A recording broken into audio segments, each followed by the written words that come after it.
नमस्कार सभी को। जय माँ बाबा की। मैं माँ दक्षिणा काली सुनहरी बाबा की गद्दी की ओर से उनकी सेविका शेफाली आपका हार्दिक स्वागत करती हूँ अपने YouTube चैनल माँ दक्षिणा काली सुनहरी बाबा पर। एक डिमांड बहुत ज़्यादा आ रही है।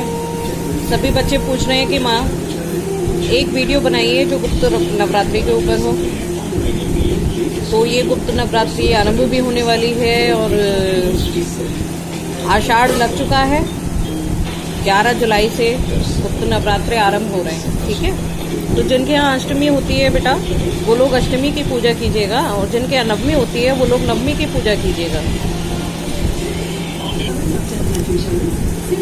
बहुत ही सरल है माँ की पूजा, ठीक है, और बहुत कठिन भी है। सबसे कठिन देवी की पूजा है और सबसे सरल भी देवी की ही पूजा है।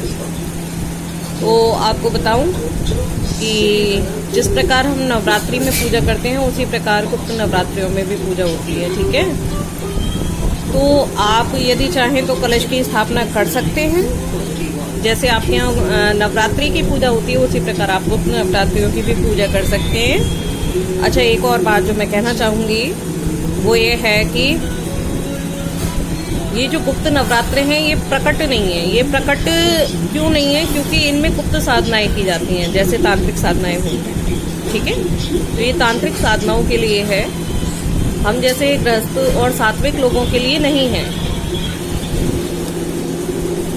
तो इसमें गुप्त साधनाएं की जाती हैं, तांत्रिक साधनाएं की जाती हैं। जो प्रकट नवरात्रे हैं उनमें हम जैसे गृहस्थ लोग हैं जो वो देवी ने उनको वरदान दिया है, उनमें हम लोग ग्रस्त लोग जो हैं वो साधनाएं कर सकते हैं।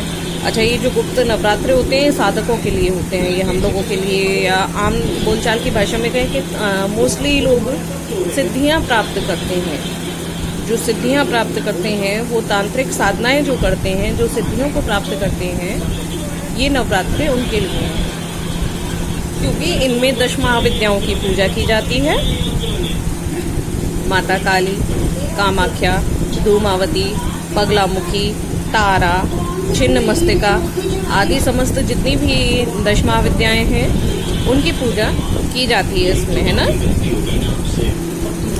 देखिए, यदि फिर भी कोई यदि माँ को मानता है और करना चाहता है पूजा तो मैं बताऊंगी कि यदि आप कलश स्थापन करना चाहते हैं, इस बार कलश स्थापन का जो मुहूर्त है, क्योंकि वो पड़वा वाले दिन ही होगा यानी 11 जुलाई को, वो सुबह 5:30 बजे से और 7:47 तक है, या कह लीजिए कि 5:30 बजे से 7:45 बजे तक मुहूर्त है।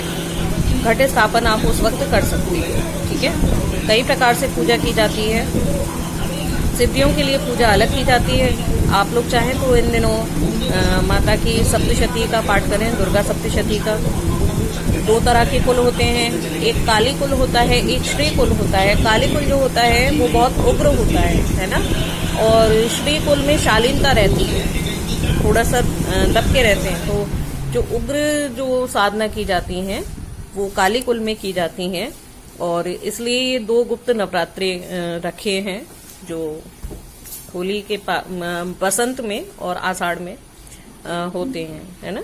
माघ और आषाढ़ में, बसंत पंचमी मतलब उसी में पड़ती है, गुप्त नवरात्रों में ही। ठीक है, विधान वही है, घट स्थापना करें जिनके यहाँ घट की स्थापना होती है जैसे नवरात्रि की होती है। इसके अलावा आप एक माँ के सामने चाहें तो अखंड ज्योत जला सकते हैं, अखंड दीपक जला सकते हैं।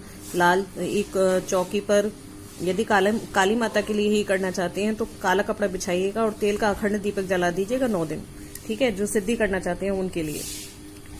और जो माता दुर्गा की या माँ की ही सेवा करना चाहते हैं तो उनके लिए ये है कि एक चौकी पर आप लाल कपड़ा बिछाइए, उस पर माँ की मूर्ति या प्रतिकृति या चित्र आप जो भी कह सकें उसे रखें। माता को लाल फूल बहुत पसंद है तो आप लाल फूल चढ़ा सकते हैं। और बहुत अच्छा वो आप लोगों ने कहा भी कि गुप्त नवरात्रे आ रहे हैं, इस पर एक वीडियो बनाएं। इसके अलावा आप जब दीपक जलाते हैं तो सुबह शाम माता का भोग लगाइए। प्याज लहसुन ऐसी चीज़ों से दूर रहिए। जिनके यहाँ नवरात्रि नहीं होती हैं, खोटी हैं जैसे मेरे यहाँ, तो वो अन्न ग्रहण कर सकते हैं।